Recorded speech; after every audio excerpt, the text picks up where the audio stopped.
This is the moment we all look forward to with pleasure or anxiety. We're not quite sure which emotion takes us over, but it is always very emotional when the superstar Mike Morris opens a vein of football knowledge. And now it is about to become cascading down from the highest peaks of his frontal lobe. Ladies and gentlemen, here he is, Michael J. Morris, in his very own podcast entitled Starstruck. Thank you so much, Jim. Yes, the emotions run rampant. And you never know. I liked it today before we got on, and you had to settle me down a little bit before we came on to do the podcast. I was actually in tears. I was weeping. And so you just never really know what you're going to get here. And I don't even know why I was weeping. Do you remember? No, I do not. I was. Take my word for it. I'm crying hard. And Jim settled me down. So I'm okay now, though. And we're going to just talk the talk and walk the walk. I mean, that's what we do around here. No baloney, straightforward. Whatever you want to know about your Vikings, we're going to try and break it down for you, plain and simple, without getting too carried away with theory and conspiracy and whatever else we might throw in there. But I mean, you know what? I didn't back into the window for a paycheck, right? I played every game for those Vikings, and they paid me. They don't owe me anything. I don't owe them anything, but I owe the fans the truth. So that's what we're going to do. That's how we break this show down. And an interesting time of year when everything comes to a screeching halt, as it does for 30 teams out of the 32. You have to start making plans. You have to start making plans as a player or as the actual management of the team, coaching staff, because change is going to come. One way or another, pretty much change is going to come to everybody. A different position, a different place to play. That means picking up family and moving them, literally putting another sticker on the side of your helmet. It could mean the coaching staff is moving. You're going to have to try and get used to somebody real quick, or you pick out a new set of shower curtains for the next apartment. So that being the case, we will delve into the tumultuous times of the offseason. And with that, we have free agency, because we reestablished free agency in 1993 with Judge Doty here in this town in Minneapolis. And so now we have the opportunity to move as unrestricted free agents. So we have the names and the list of people that we have that are on that list that are always interesting.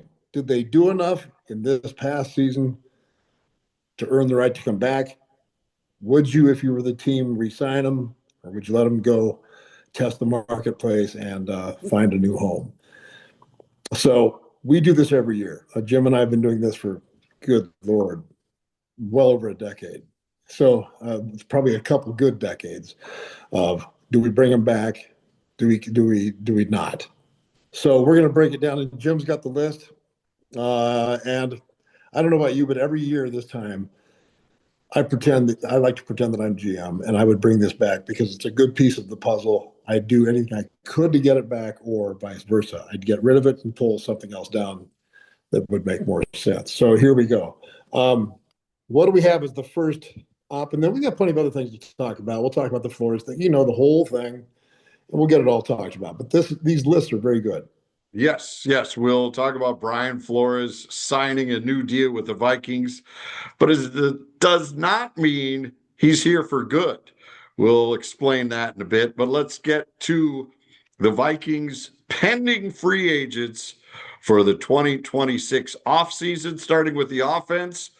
The running back room could be much different next year. Aaron Jones, he's not a free agent right now, but he's owed a ton of money. And so the Vikings may say, you know what? We may make a cut there. So does that open a window for a guy like Ty Chandler to return at a cheaper cost than, say, Aaron Jones? Star, what would you do with the seldom used running back? Yeah, I think that this would be one of the hardest ones on the list, if I were a GM, because there isn't anyone in this state that doesn't like Aaron Jones. I mean, there's nothing to not like about Aaron Jones. And his abilities and his play is always, when he's out there, he's giving you every single thing he's got, which is also to a fault because he runs so incredibly hard and doesn't have even the slightest instinct to get down and to avoid traffic or to avoid hits or to get on the ground and just live to fight another day back in the huddle. He tries to run through things. He thinks he's Superman, and he's pretty close to being Superman. But anyway, long story short is he gets hurt a lot, and he's getting to an age where you're starting to put some pretty decent money out there for him, and if he's not going to play them all, then could this money be spent differently? And that's my point. And I think that it's time for someone else to have an opportunity, only an opportunity, to come in and get that spot and make more of it, because he's had a tough time staying on the field. Let's face it, and rightfully so. He's a running back, and he's a punishing runner. I mean, those people that are hitting him and putting him on the ground, they're feeling it too. Trust me, he brings the whole thing. But his leadership and the intangibles that we lose with a player like that, you have to weigh into that also. What that locker room does, how much change it is in the locker room, or for that running back meeting room when they get in there to break film down and everything else that they do. It helps to have that kind of guy in the room because he polices his own. He takes care of a whole stable of running backs. Just not the coach. Aaron Jones himself is the kind of guy that they would respect and walk, to try and emulate. So that is what you miss when you get rid of a player like this. So you'd like to be able to keep him, and if nothing else shows up at your doorstep that makes sense, you should keep him. You should, for that reason alone, and half his time up with somebody else. But the next best thing should get the carries, the majority of the carries, and Aaron Jones could spell him. I could understand that. So Ty Chandler, what do you do with him? Do you think you keep him on a low budget deal, or do you look for Yeah. something else in the draft No, or other free agents? Did he have any redeeming qualities in your eyes? I think he does. I like him when I see him play and he's healthy. I think he's a player. I like him. I like the way he runs, and he's got a quickness about him too. I mean, he makes people miss, and he's quick. He's he's a hard back to describe, but he's got that juke to him that he's got that juice that very few have when he's healthy. The problem we've had with this team more than anything else is keeping players healthy and trying to keep them on the football field. So that in itself lies the issue of how are we training these guys away from the football field and keeping them in their best physical condition to go out and play every game. Because I'm tired of seeing good players sit, and it just shouldn't be that way. I mean, it happens to everybody. It's a physical game. It's been a lot cleaner. It's been made a lot cleaner, but we just don't have the time to be paying people who are on the bench all afternoon on Sundays. But that in itself is another whole issue that I could talk about. Right now, I would say yes to a Ty Chandler in a role that's suitable for him. Certainly not the guy, but set him up with a contract that makes him happy and keeps him here. I would do it. All right. All right. Uh, we tied Aaron Jones together with Chandler. We have to do it with this next position too, wide receiver. Jalen Naylor is the free agent, but you have Jordan Addison, who is reaching the point where the Vikings can pick up his fifth-year option on his rookie contract, which would really give him a hefty raise, or they could sign him to a new deal, extend the damage. Rob Brzezinski gets in there, makes it all work for everybody. So when you look at Naylor, I think you also have to look at what you're expecting from Jordan Addison as well. So even though Addison is not a free agent at this moment, he, I think, figures into the equation of what you do with Naylor. I think you make Naylor the future right away, and you send that message right away. with the kind of money that you want him to retain him with, and the kind of money that you would like everyone in the house to see, other receivers to see, that there is a commitment, a real commitment to make him one of those guys out there. And that, I mean, Addison. He needs to know and understand that their plan is Naylor, and that they're going to sit on his deal, maybe give him one more, but that might be it completely. To extend, I don't know, because he's got issues. And if you took all of the issues away and just took what kind of player he is when he shows up for Sunday, you'd probably say, let's do what we have to do to keep Jordan Addison, because he is a good player. He's a very good player. He finds a way to get open. He catches the ball. So he makes a great tandem with JJ. And Naylor does too, though, by the way. He's got great speed, and he makes the catches too. So, but the other stuff away from the field is what's going to get Addison in a lot of trouble here. And he's going to find that out real quick, I think, this offseason. He's going to find out just what he's worth when they sit him down and say, got this rookie extension that we're thinking about. What are you going to do for us? You know, there needs to be a conversation, and there will be. After this past season, there certainly will be a conversation like that with him. So we'll see how that goes. Great talent, no question. Never doubt that. But he's got issues. And so he's going to have to sit down and have a nice little talk with the Wilfs. I'm not talking O'Connor, but O'Connell rather. And he will have his chance with the head coach also. But I think the Wilfs may have a little chat with him as well. The Vikings have said and have made it clear they're bringing in competition for JJ McCarthy as the quarterback. Guy who was with the team for a while until he got hit by a double-decker bus in London. Carson Wentz is still Vikings property, but now free agent. Is Wentz, who we saw this year in the Vikings, knows the system? Is he someone you would bring back to be the Robin for JJ McCarthy? Or do you say, Carson, it's been a heck of a run. We're sorry we left you out to dry, got your shoulder ripped off, but we're moving on. But I don't know what that shoulder is all about. No one does. And that was his off throwing arm, though, right? Yes. I believe it was off yes, arm. it is. So, but regardless, you think he can come back from something like that. I would think he could. I like Carson Wentz. I really like when he's on the field and healthy. It was really hard for him to play under the conditions he was. If you can't get this offensive line squared away, no quarterback is going to look very good back there, and no quarterback is going to stay healthy back there for very long. So he ran into a buzzsaw. He was running for his life when he was healthy, and he got to us fresh and had to take over. He played pretty well. That was the Carson Wentz that I was hoping for. He's had a lot of visits with different teams over the last 4 or 5 years, 6 years. I don't think he wants to move again. I think he finds himself in a very quarterback-friendly environment with this team.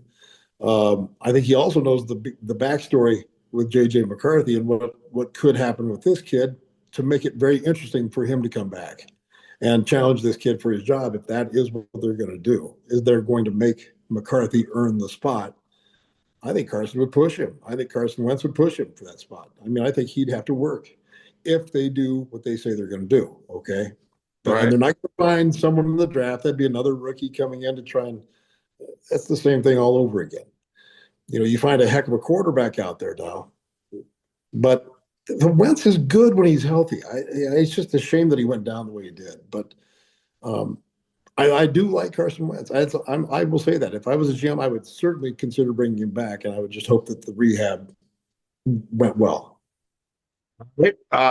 Justin School on the offensive line. He filled a lot of roles for this club this last season.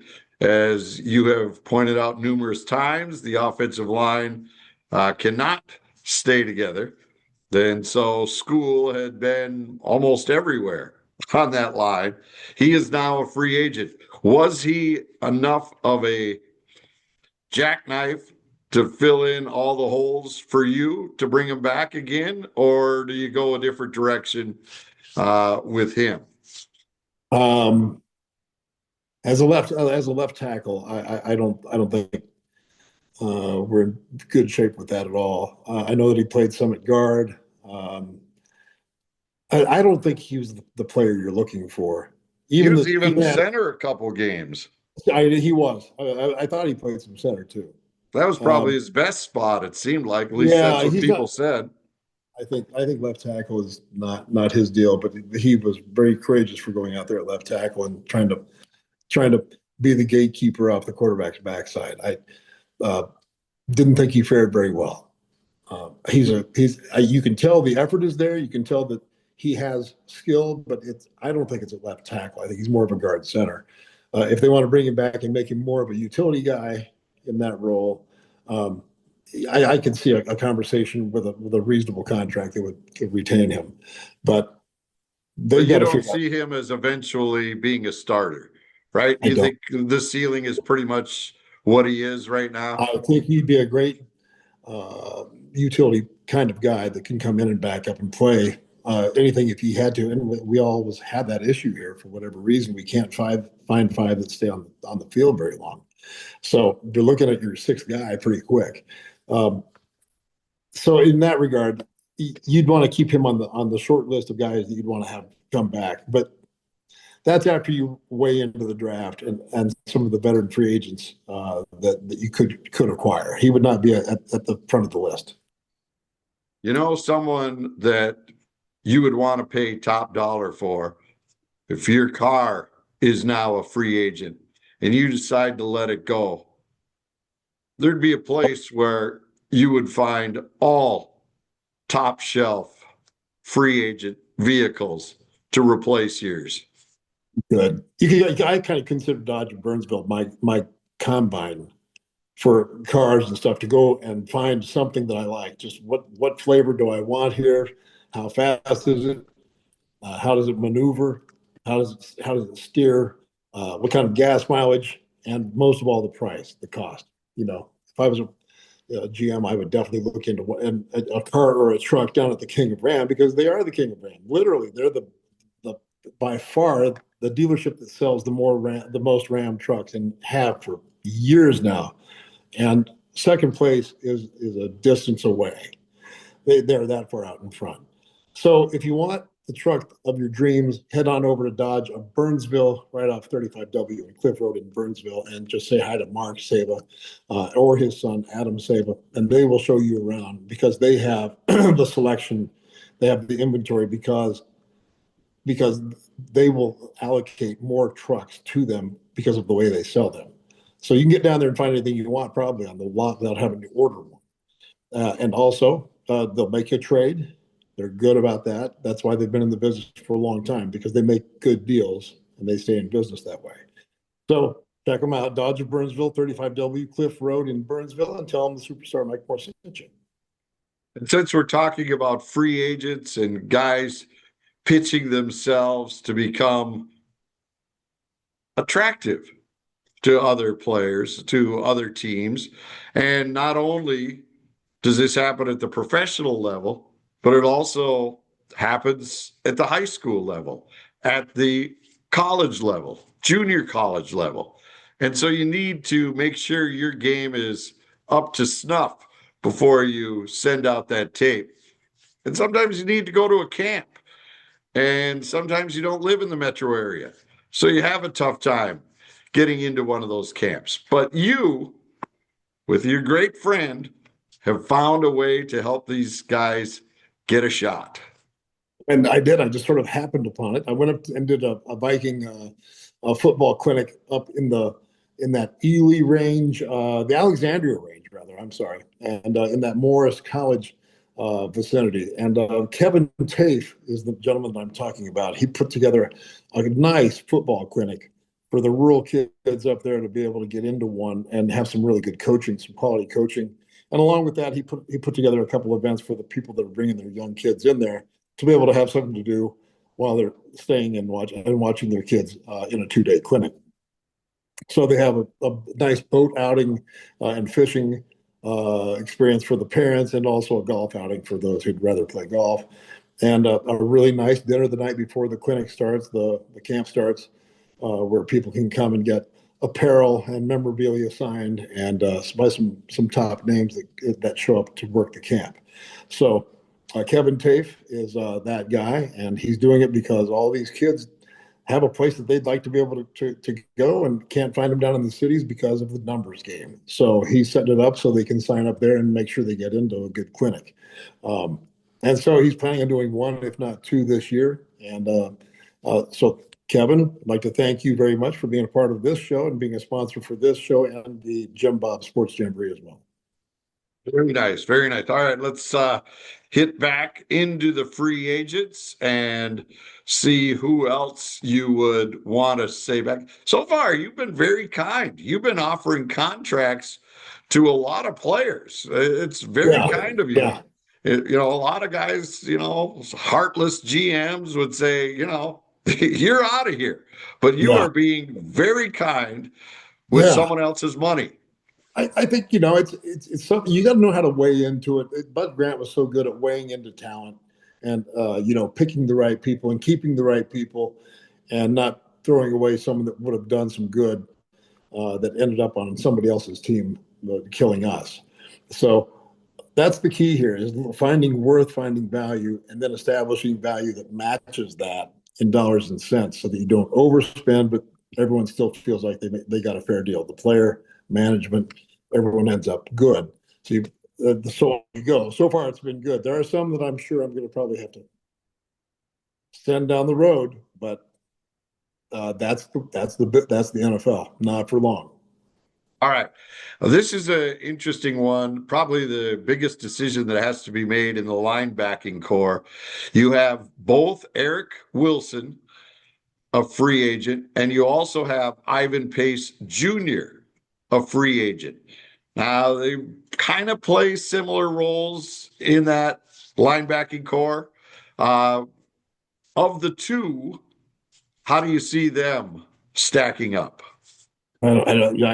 A year ago it would have been a different answer, but this year it's certainly, it's come to fruition because of the time put on the field by Eric Wilson when he had an opportunity to do well for himself in the absence of Cashman and some other and Van Ginkel going down to injury early in the season. Eric Wilson stepped in and just decided that he would make the best of his opportunity. And did he ever? I mean, the guy can play. He's everywhere.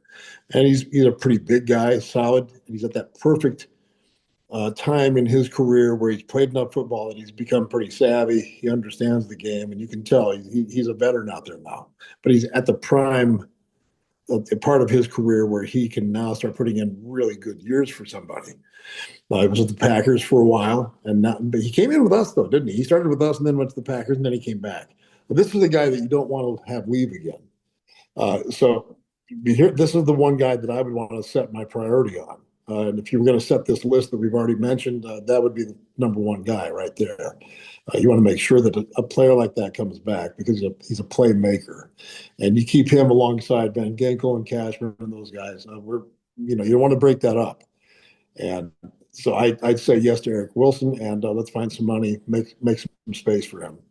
And Ivan Pace Jr.?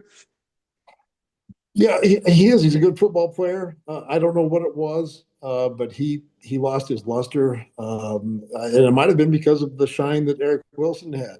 I think the kid came in and just hit it right on the button, and the opportunity to play. And Flores put him in situations that he flourished in. And Pace just did not get enough time on the field then after that to make a case for himself now in free agency. That's all there is to it. He played a lot on special teams. He took some different roles. And he's a player. I mean, he's played a lot of football for us, and he's started a lot of football games and done very well. But he had something happen that you don't see very often, where someone just gets a chance to play and they become like this lights out guy. And that's what happened. So, yeah, do you retain him? He's proven himself as a player here, but it's going to be a lot of work for him to crack himself back into that starting lineup. And this could be perhaps the guy that will cost them the most if they want to retain his services. Jalen Redmond, who has exploded onto the scene. He outplayed the veterans that they brought in, Allen and Hargrave, to solidify the center of that defensive line. Mr. Redmond took a lot of those snaps from those veterans. What do you do there? Hard to weigh into a player's heart and how bad he wants to play. And when you have a guy show up that is willing to throw down every single day and not just rest on his laurels or his veteran status, but come in and just wreak havoc, that's what you get with a guy like this. I mean, if you could find a guy that had enormous heart and then loved to play hard and not just just never lay down, never stay blocked, then he's a relentless player. He just pesters and pesters until he gets to the quarterback. I mean, he's not exactly that explosive, big-time player that comes out and he's not Aaron Donald, but he's got some qualities that Aaron Donald had that make him special, and that is his want to. I mean, he's got a motor, and he's all over he jumps when he's supposed to jump, and he knocks down a pass. You see him do that all the time, but he also has six or seven quarterback sacks this year. Out of a nobody that we didn't, as a defensive tackle, that's a lot of sacks.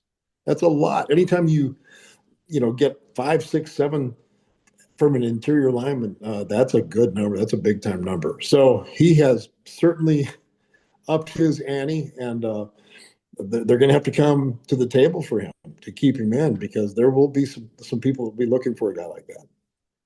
All right. Ryan Wright. What if we both agree that he should be back, but what if the price gets crazy for a punter?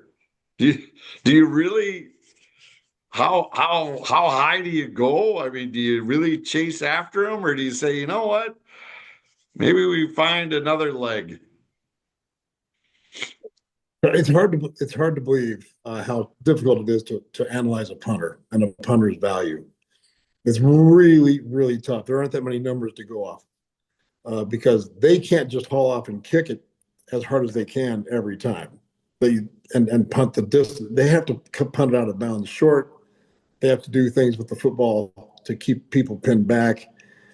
So it's normally hang time.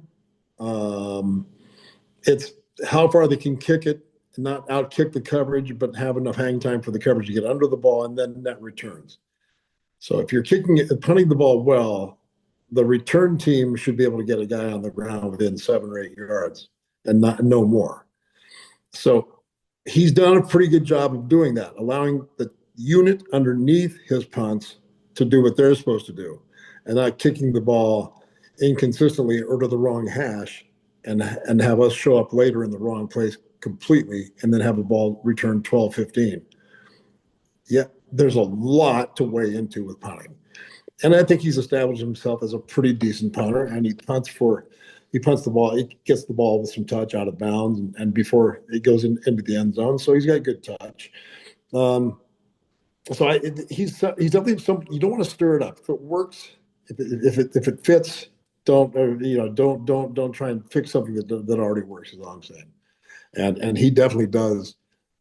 He's consistent, and that's what you want. You want someone that shows up and is consistent. He's a veteran player that doesn't give you any surprises or any shanks. He normally hits the ball very well. When he has to punt out of his end zone, he bangs it out there past the 50 pretty consistently. So you want to bring him back and not stir things up. When you find a good kicker, a good punter, just leave it alone and let it ride out. If it becomes a problem, you got to do something right away. All right.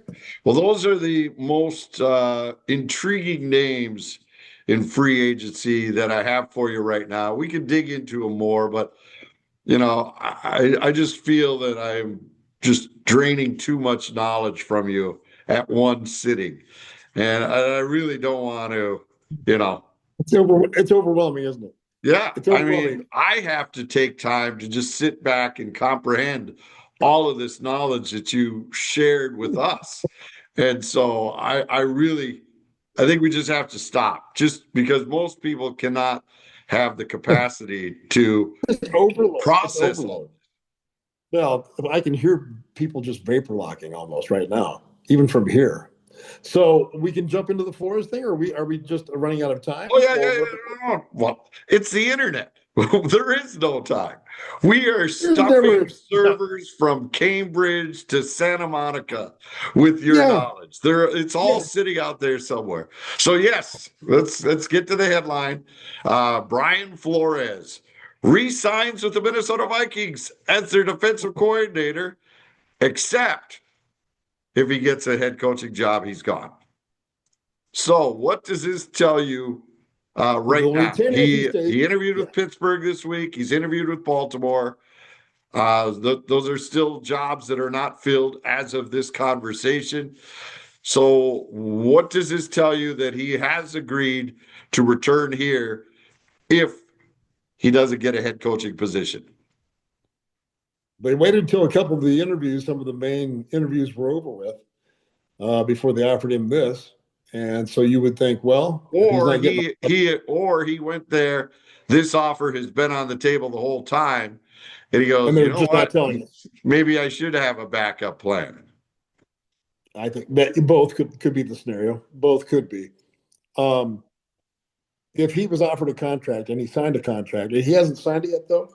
With Has the he signed it yet? Vikings, Yeah, he has signed it. So he this signed it. is So, there, but okay. it So still that allows being you to said, go and be a head coach because if that is not a lateral move. What this blocks is for him to go to Green Bay and become their defensive coordinator and raise holy hell next year against the Vikings. And he yeah, also interviewed for the Washington Commanders defensive coordinator position in this cycle. And now that blocks that. So he can no longer take a lateral move. It only has to be an right. upgrade, and that would be being a head coach. It's a coach. I would say this: whatever that contract was that he signed, if it was good enough for him to sign and not interview or show any interest to any other teams, basically saying we're going to shut it down because I have what I want here, and that must be a good deal. I will say that, and for anyone to pull him off that deal and to upgrade that from that deal, uh, even as a head coach, they're probably going to have to come out of pocket for some pretty good money. He's got a situation though still pending with the league, a lawsuit, and we all know about that. But so you never really know if they're going to let this wait for another year, have the decision made in the courts where they know that he can come out and make even more money if he clears from that. Uh, but right now, I think he's positioned himself pretty smart in that he has something to hold in place, and that he's already been here for 3 years. This would be his fourth, and so that must have been a nice contract. Whatever it is, it's a good deal, and it allows him to still move. So I don't know if he could ask for anything better than that. If he waits for a while and stays on this here, then we know that he probably is planning on trying to get a settlement or whatnot with the league so that he can move at a better price. So that's where I think he's at. Well, I think, and you agreed with this earlier, this was your thought as well, that Brian is suing the league to change policy. He's not doing this to put change in his pocket.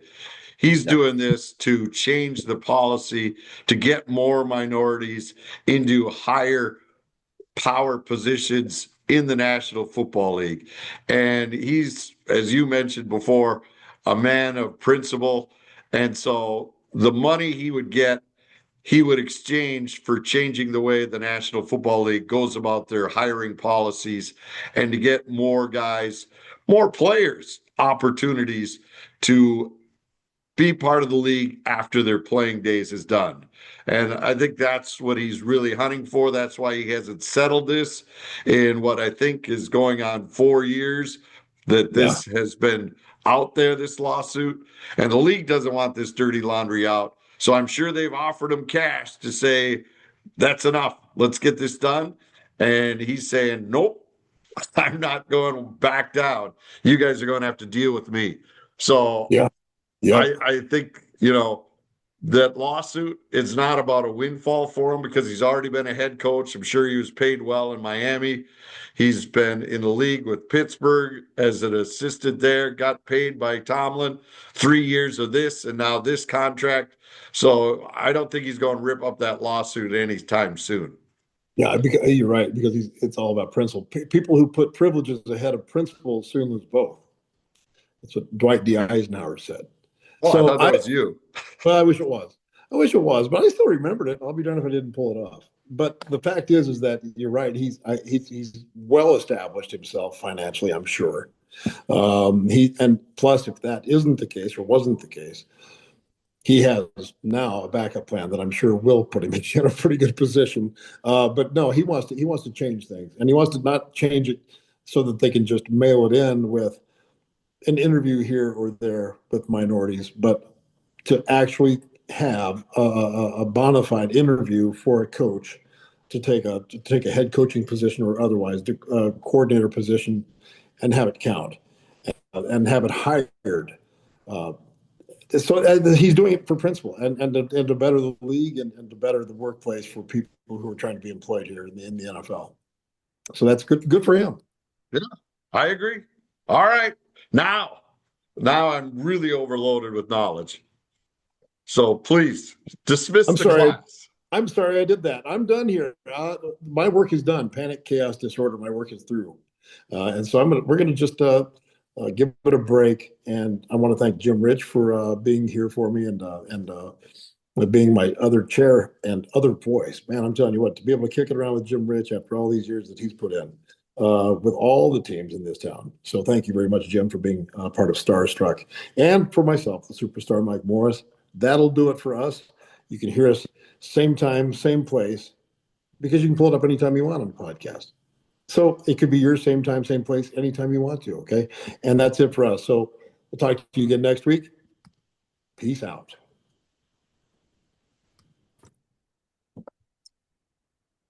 Peace out. Man, I gotta eat. That seemed like a long one.